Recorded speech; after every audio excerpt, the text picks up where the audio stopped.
Good evening. It is a rare man whose past does not return to haunt him. My past is about to catch up with me on this very show. If you are interested in watching, you will be treated to a macabre succession of murders, mysteries, and crimes of passion.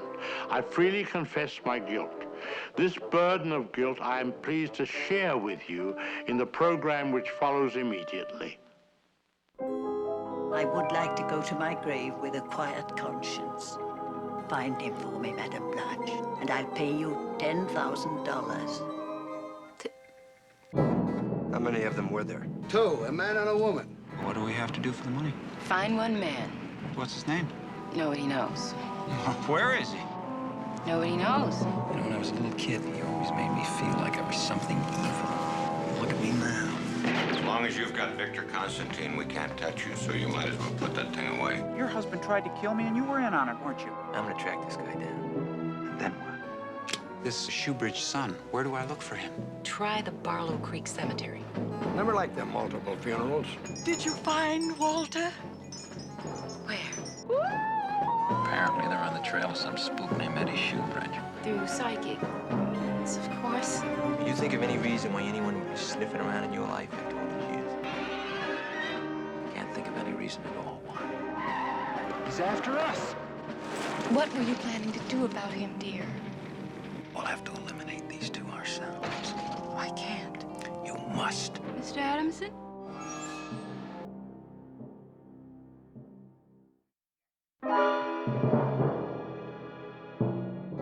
After the success of Frenzy, my father decided to do an adaptation of The Rainbird Pattern, a book by British novelist Victor Canning. The story of the book was very different from the film. It was set in the English countryside, not on the West Coast, and Madame Blanche had real psychic powers. But most importantly, the overall tone of the book was very dark. The film was carefully designed and prepared, and Ernest Lehman, who had worked on North by Northwest, was brought in. Everything was important in a Hitchcock picture. He paid attention to all the details. That's why he liked to work with the same people on his films. I think we're going to have to jump up to him up there. I was the assistant director to Alfred Hitchcock on Family Plot. Hitchcock in the past had only worked with 1 or 2 assistant directors that he was very familiar with. Hilton Green, who was head of production at Universal, knew my talent and asked if I would like to work with Hitchcock. Of course, the answer was yes, and I was basically assigned to the picture after I met several people and they gave their blessing. The very first meeting was 5 weeks after I started working with him. And we went into production, and the first thing you start to do is scout locations and do a budget and break down the script. But I needed to meet with the director. So every morning, either through the production manager or through even talking to Hilton Green at times, but especially going into his assistant, who was Sue Gauthier, I couldn't get to see Hitchcock. And I think the reason was they were basically afraid to tell Hitchcock that somebody wanted to meet with him and ask him questions about the film. Also, they were concerned that I was a very young assistant director and that he might rebuke that. So 5 weeks after a great deal of frustration, I knew that every morning when he arrived about 9 o'clock, he had a cup of coffee in his outer office with Sue Gauthier. And so one morning, I walked into that room very quickly and started to say, Sue, I need to really see Mr. Hitchcock. And there he was.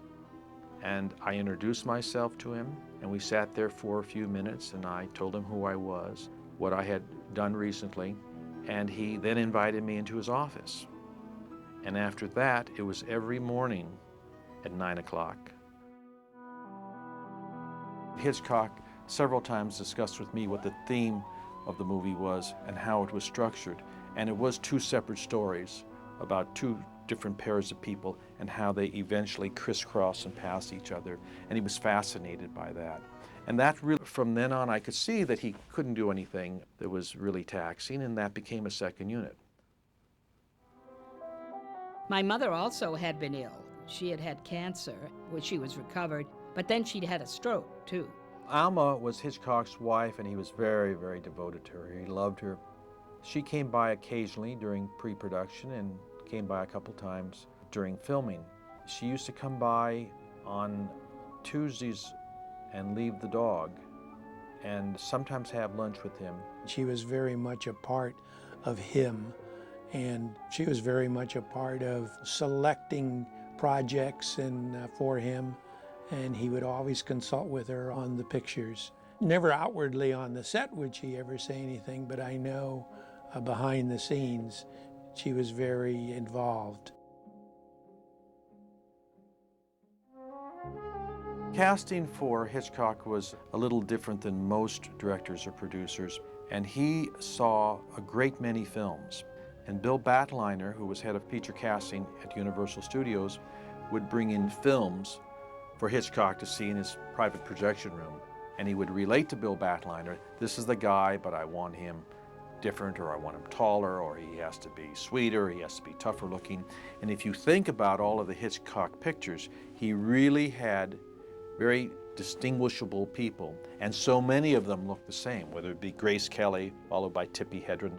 They were the same type of women and the same type of romantic men. And he was deviating a little bit here, but that's what he was looking for. He knew what he wanted, and so we cast the picture. Now, you ain't afraid of a little bit of lightning, are you? Huh? When I met him in '63 when we were doing Marnie, I was the flashback sequence in Marnie. So we shot on another stage from the stage that Tippi and Sean Connery and everybody was working on, which was the main stage. And he would come over to the stage I was on, and he shot the flashback sequence with a huge lens that was a German lens that looked like a light bulb. And what it did was it distorted everything in the foreground, but made everything in the background sharp focus. And so it was neat because I had Mr. Hitchcock to myself. He had no other distractions except me, so he really took time to get to know me a little bit. And every year then, he made sure I did a guest starring appearance on Alfred Hitchcock Presents. You call me Jesse, and you say, Jesse, I'd like to know what you done to that woman. No. And 12 years went by, and he was casting Family Plot. I wasn't the first choice. I think Al Pacino was the first choice. And Mr. Hitchcock didn't like to pay actors. And he was very upset that he had to pay Julie Andrews and Paul Newman $750,000 apiece to do Torn Curtain. And he never got over that. 5 days or 6 days after we were shooting with Roy Thinnes, that Mr. Hitchcock found out that William Devane was available. And so he made the switch during production. Now that meant we had to go back and reshoot some of the material. I think it's always horrible when any actor is dismissed or fired. I think it's worse when you're not fired for any particular reason other than you were the second choice and the first choice is now available. I believe it was that very same evening when Hitchcock was having dinner at Jack's restaurant in San Francisco that Roy Thinnes walked up to his table and said something to the fact that you dismissed me, or why did you dismiss me, or you did wrong. And he just stared him down. And Hitchcock was speechless and in a very difficult situation and didn't like being there. And they just looked at each other for a long while, and then eventually Roy Thinnes left.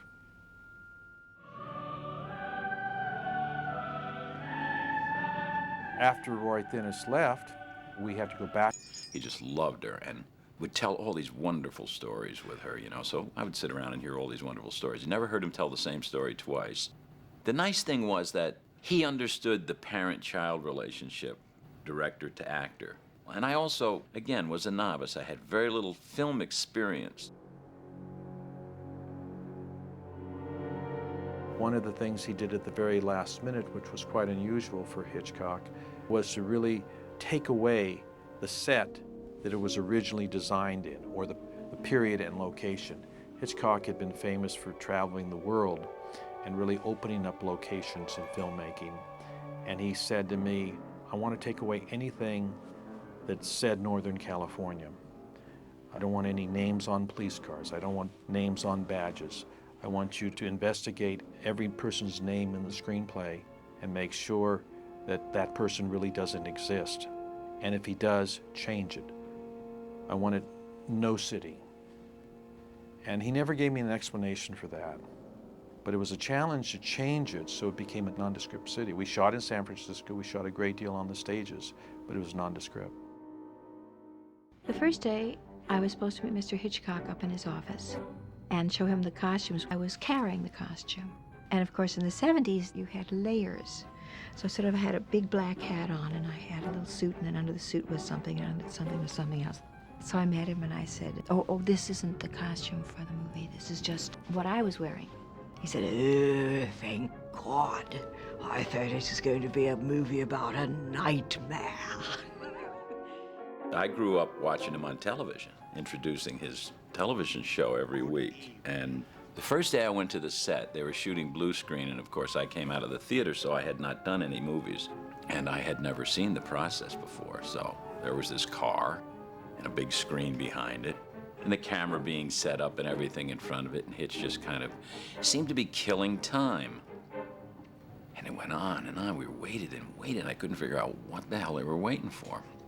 And finally, his secretary brought out a little wooden box, and she set the wooden box on top of the hood of the car. And I was standing to the side, and Hitch was standing right in front of the car.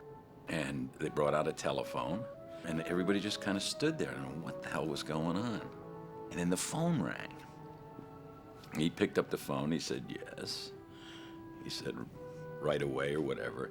And he set the phone in the box. And he picked up a little, like, microphone, and he ripped open his shirt. And he put the microphone on his pacemaker. And what they were doing was checking his battery in his pacemaker. And I was a wreck. And then he checked his thing, put it down, picked up the phone. They said, fine. He put it back on. As he buttoned up his shirt, he said, I'm told I'm fine, Mr. Devane. We can continue now. So that was my first experience with Hitchcock. When you came from the production designer, Henry Bumstead. Should go this way or this way. Doesn't matter, really. But Hitchcock personally would do some of the storyboards, and then he commissioned Tommy Wright to do a number of the storyboards for him, and he would meet with Tommy and tell him exactly how he saw it. He'd look at those drawings and make adjustments. To pre-edit a scene and then shoot it the way you want to edit it, and then edit it, is insane, because it's not possible. You'll never get a good scene that way. But Hitchcock got a great scene every time. What's exceptional really isn't that he was so adamant and such a perfectionist. What's amazing is that it worked. Usually you have in your mind a notion of how this scene is going to look, how it's going to run, how it's going to feel, and then you put it there like you imagine. It doesn't work. So you have to re-edit, and then you have to re-edit that, then you have to re-edit that.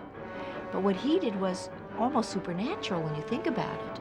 He pre-thought it so thoroughly and with such an accurate imagination that when you cut it, it worked just the way he thought it would every time, every scene, every movie.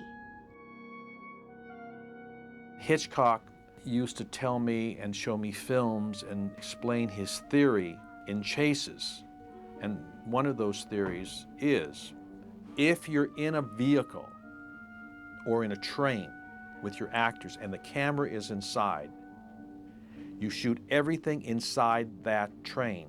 An actor named John Lenn, and there was a scene in the jewelry store near the end of the film where he actually comes in looking for me. And so John and I designed this little beat where I pick Lynn off his jacket. I'm flattered. Which to me is a really, like, charged moment. I see. When we shot the scene, the cameraman leaned over and said something to Hitch. And then Hitch came over to me and he said, don't do that. I said, what's the matter with it? He said, it's just not clear. Sorry to disturb you, Mr. Adamson. There are two gentlemen here to see you from the police department. So we shoot the scene, and Hitch never looked at film dailies. He stacked it all up, and when it was over, he took 2 weeks, and he sat and watched it all, and then he went back and did what he wanted to do. What so happened in that particular scene, he hated the background in the jewelry store. It might have been all crystal, or it was all silver. Whatever it was, he didn't like it, so he wanted to reshoot that scene. So, of course, John and I were friends. So we got back there, got the costume, we had the whole thing, we're standing around. And I looked at him, and he looked at me, and I said, let's do it. So we played the whole scene again. We do the little pick the lint off thing, and Hitch never put it together, you know, and then it got in the film, and it's like, it's my favorite beat in the movie. It was fantastic when I saw it. It was just so great, and Barbara did it great, you know, because she was cute in the movie. She's really very talented girl. I leaned to Hitch. After that, I said, you know what, Hitch? You should go up at the top of the stairs. Barbara should look at the diamond. You should pan over on the stairway, and you should start down the stairway, not Barbara, you. And you should wink in the lens. He thought about it for a long time, maybe 15 minutes, and then he said no. Had the world known that was going to be his last piece of film, it would have been so fantastic.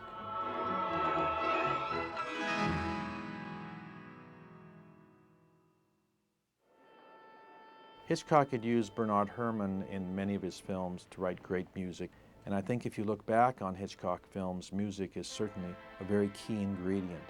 It is really almost his signature pattern. I do know before John Williams was selected, he had had a falling out with Bernard Herrmann, and I remember in the scoring session how exciting it was to watch Williams conduct, and of course Hitchcock was there a little bit of the time. Mr. Hitchcock had his office here at Universal Studios, and so he apparently needed a composer for this family plot, and the executive those years in charge of music was a gentleman called Harry Garfield. So it was Harry Garfield who recommended me as a newcomer, just having done Jaws, a very successful film, to Mr. Hitchcock. And I went to see him at his office, and we had lunch and had a chat, and I left, not knowing if he would engage me to do this or not. And then I got a call from Mr. Garfield the next day and said, Hitchcock, yes, he would like you to do this score. There is something at the core of his faith and trust and belief in music as a character in the film Métier was uniquely strong and high, and that I think every composer that worked for him benefited from that. I should say in the contemporary scene, Steven Spielberg is similar in that his films need a lot of music, and Mr. Spielberg is very happy about relying on music and is not disturbed by the disruption of a sense of reality that the presence of music might cause.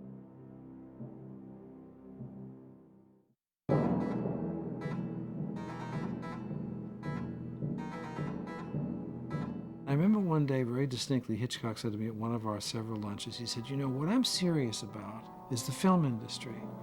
And the film industry means to me, he said, I come in at 6 in the morning and I see the workers coming in with their lunch pails and their this and their that and their umbrellas, lining up going into the studios. And he said, that's my responsibility, to keep that going. My responsibility that I feel, said he, was to these people who work in the studios. And he was obviously quite serious about that aspect of his position, that he as a creative artist created opportunities which gave people their means of livelihood. So yes, he was funny, but he was also serious in surprising ways. After Family Plot, there was a discussion on his next project. He'd always have one in the wings, and there was a book that he liked called The Short Night. And I got involved in that much more than I had in the last few pictures of his. He was all set to go on the project, and it was going to be a great project, but I was very disappointed that he couldn't go on.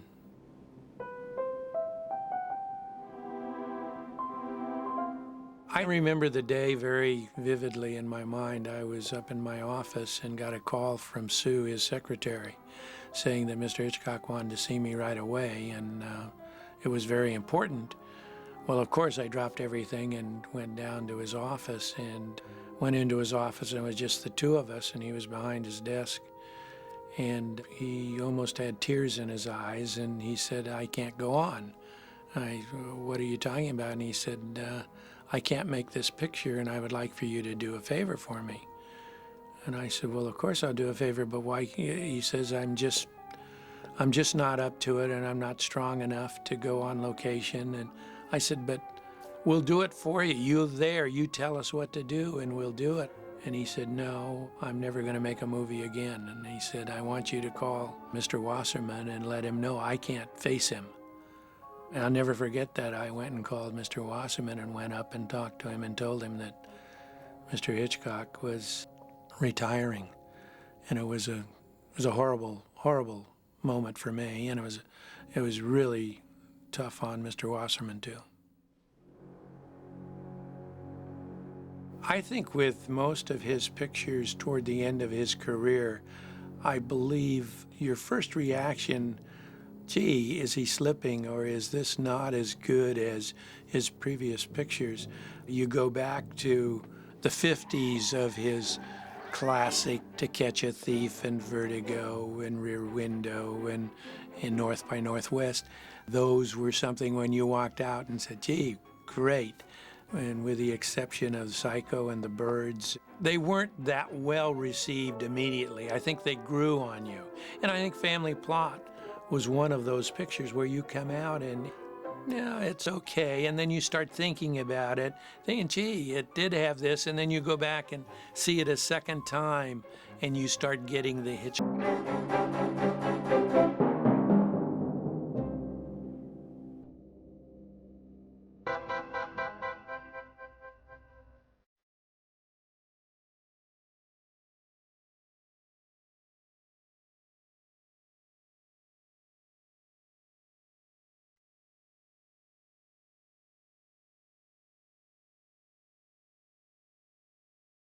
Thank you.